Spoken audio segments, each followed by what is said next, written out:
Happy holidays, everyone. Today I'm making Trader Joe's inspired candy cane pretzels. I'm gonna need a full plate of pretzels, and mine's have a lot of salt in it. So, first thing, I'm just gonna try to get off as much salt as I can, and then I want to do two batches of the candy cane. First, I want to crush it all the way to powder. So, underneath, I put some just the kitchen cloth, and I'm gonna bang it with this hammer, meat hammer, with the side that has the little spikes.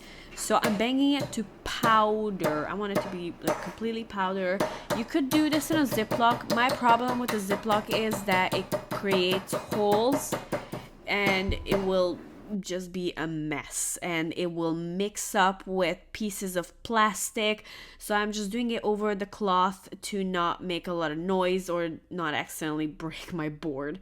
So here's the powdered candy cane, and then I'm just gonna save all of this, and then I'm gonna do two more, and with this I want to do bigger chunks.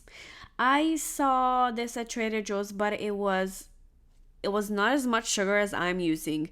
It was so much sugar. It was dipped in icing, frosting, and it was just a lot of sugar. So I wanted to try something that's a little bit less sugar and also better for the kids. So for this one, I'm gently tapping them because I want to get bigger chunks that will go on top. The powdered will give it the nice candy cane taste, but the big chunks will just be like prettier and crunchy, of course. So I'm just gonna save that, put it on the side. I am done with this, clean it. And then I got sandwich wrapper. This will help me to not create a big mess because when I'm done with the icing, I can just pick this up and throw it in the trash, no cleaning needed. So I need a little over a foot because I have a lot of pretzels. So icing. I think this part you have to eyeball it.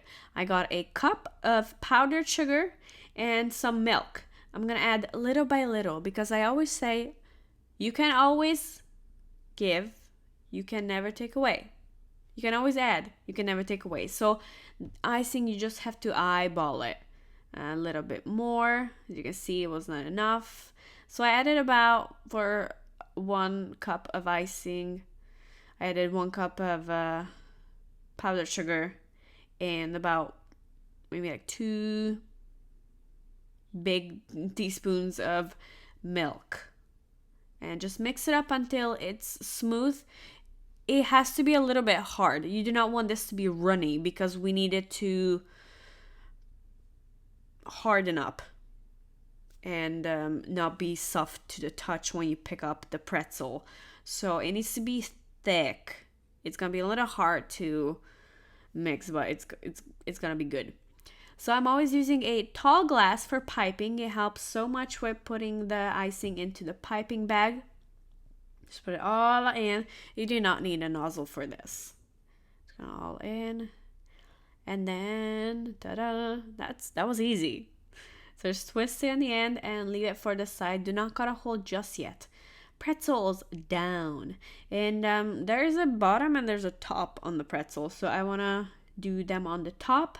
And I cut a tiny, tiny, tiny hole because I want my frostings to be very thin. And I'm just doing a back and forth movement with the frosting.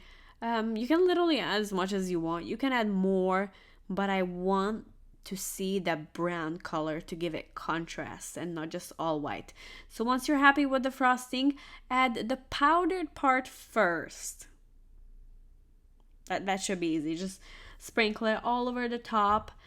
If there is some in the holes, and there will be some in the holes, you can just pick those up and add it to parts where you think it needs some more.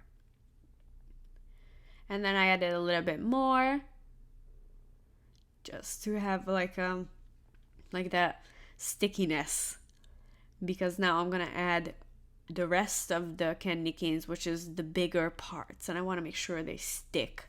And if some falls through the hole, just pick them up and place them wherever you think is missing. This came out so good. I put them in little gift bags and I gave it out to my neighbors.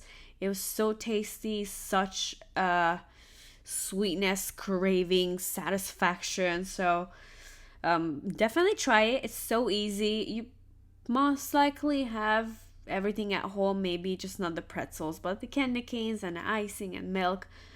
So good, so easy, so cheap. And the kids will love it.